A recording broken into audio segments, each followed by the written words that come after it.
పీల్చుకున్నారు. పీల్చుకున్నప్పుడు ఆటోమేటిక్గా వాళ్ళు స్పృహ పడిపోయారు, స్పృహలో వెళ్ళిపోయారు, వేరే స్పృహలోకి వెళ్ళిపోయారు. వాళ్ళని మీరు కత్తితో నడిపినా కూడా వాళ్ళు కదలరు. మనకు ఎట్లా అంటే మనకు నెల్లూరు నుంచి ట్రైన్ వస్తుంది, పోతా ఉంది, ఇట్లా మెడ్రాస్ పోతుంది. ఆల్రెడీ అది ఫైర్ అయితే ఆ పొగంతా లోపలంతా స్మోక్ అంతా ఆ పెట్లో ఇదే అవడం వల్ల వాళ్ళందరూ పీల్చుకునేసి వాళ్ళు స్పృహ పడిపోయారు. ఈ ఎట్లా పడిపోయారంటే ఒక రానా ఒక తల్లి ఒక బిడ్డని ఎత్తుకొని ఇట్లే ఉంది.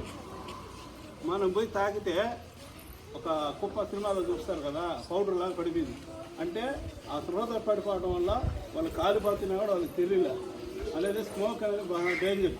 అది పీల్చామంటే మనం ఏసీలలో ఉన్నప్పుడు కూడా జాగ్రత్త ఉండాలి. ఏసీ ఫైర్ అయిందంటే మనం పీల్చుకున్నాం అనుకోండి, మనకేం తెలియదు అసలు.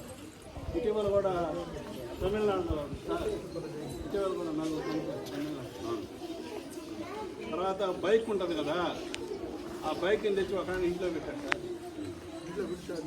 పెట్టి దాన్ని ఆన్ చేసి పెట్టేస్తారు. ఈ స్మోక్ అంతా లోపలంతా తిరుగుతుంది. ఆ నలుగురు అందరూ తెచ్చారు.